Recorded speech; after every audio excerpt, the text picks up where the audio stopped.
High everyone, it's me Shahin. আজকে একটা নতুন ব্লগ নিয়ে আসলাম আপনাদের জন্য। ভিডিওটা না টেনে পুরোটাই দেখতে থাকুন। তো প্রথমে আমি ফ্রেশ হওয়ার জন্য টিউবওয়েল পাড়ে চলে এলাম। প্রথমে আমার হেঁকাচেকা দাঁতগুলো ব্রাশ করার জন্য আমি প্রথমে ব্রাশটা নিলাম। এরপর আলতো করে ব্রাশ করতেছি যাতে আমার দাঁতে কোনো ব্যথা না লাগে। ভালো মতো ব্রাশ করতেছি।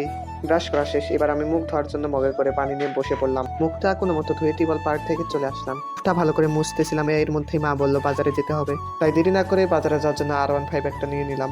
আপনারা দেখতেই তো পাচ্ছেন R15টা কত সুন্দর।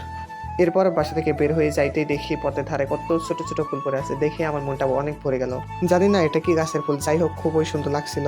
এরপর রাস্তায় উঠে R15-এ উঠে বসলাম। তো সামনে যেটা মসজিদ দেখতে পেলেন, এটা হলো আমাদের গ্রামের মসজিদ। আসলে সকালের পরিবেশটা অনেক মনোমুগ্ধকর, আপনারা দেখি তো বুঝতে পারছেন আমি কতটা হ্যাপি। তো কথা বলতে বলতে বাজারে চলে এলাম। আমাদের বাসা থেকে বাজারে যাইতে প্রায় 5 মিনিট সময় লাগে। বাজারে এসে সোজা সবজি দোকানে চলে গেলাম। সেখান থেকে আলু এবং করলা নিয়ে আবার বাসার উদ্দেশ্যে রওনা হলাম। এক হাত দিয়ে সাইকেল কন্ট্রোল করতেছি, আর এক হাত দিয়ে আমি ভিডিও করতেছি, কারণ আমার কাছে খুব ভালো লাগতেছে। তো ফাইনালি বাসায় চলে আসলাম। আমারও খুব খিদা লাগছিল, তাই ভাত খাওয়ার জন্য 1 প্লেট ভাত নিয়ে হাত না ধুয়েই বসে বললাম। তারপর অল্প অল্প করে খাইতেছিলাম। তো খাওয়া প্রায় শেষের দিকে। আমার ফির আবার গরম ভাতের সাথে ভাজি খেতে খুব ভালো লাগে, সেজন্য আমি একবারে মেখে খাই। তো ফাইনালি খাওয়া আমার শেষ। গ্লাসে পানি পান করে হাত ধোয়ার জন্য প্লেটে পানি নিলাম। এবার মুখটা কোনো মতো ধুয়ে নিলাম। এরপর রেডি হয়ে কলেজ যাওয়ার জন্য বেরিয়ে পড়লাম। কলেজটা অনেক দূরে, আমাদের বাসা থেকে কলেজে যাইতে প্রায় 25 থেকে 30 মিনিট সময় লাগে। রাস্তায় উঠে দেখি একটাও গাড়ি নেই, তো গাড়ির জন্য আমি অপেক্ষা করছিলাম। গাড়িও চলে আসছে এবং আমিও গাড়িতে উঠে পড়ছি। আমার জন্য আবার আমার একটা ফ্রেন্ডলি বেস্ট ফ্রেন্ড, না এমনিতে মজা করলাম, সে আমার জন্য অনেকক্ষণ ধরে ওয়েট করতেছে। এই সেই আমার ফ্রেন্ড বেস্ট ফ্রেন্ড, সেও গাড়িতে উঠে পড়ছে। তার আগে বলি, ওর বাসা বেশি দূরে না, গাড়িতে গেলে খুব তাড়াতাড়ি যাওয়া যায়, কিন্তু হেঁটে গেলে খানিকটা বেশ দূরে মনে হয়। কথা বলতে বলতে ওর নাম বলতেই ভুলে গেছিলাম। ওর নাম হচ্ছে কামরুল। সে আমার একটা খুব ভালো ফ্রেন্ড, আমরা ক্লাস 6 থেকে একসাথে পড়ালেখা করতেছি। তো আমরা রৌমারী বাজারে এসেই পড়েছি, আপনারা দেখতেই তো পারছেন। আমাদের জন্য আবার আরেকজন ফৈনি বেস্ট ফ্রেন্ড ওর থানার সামনে দাঁড়ায় আছে। এবার গাড়ি থেকে নামার পালা। তার আগে বলে দিই, এটা হলো আমাদের রৌমারী থানা। এই সেই ফৈনি।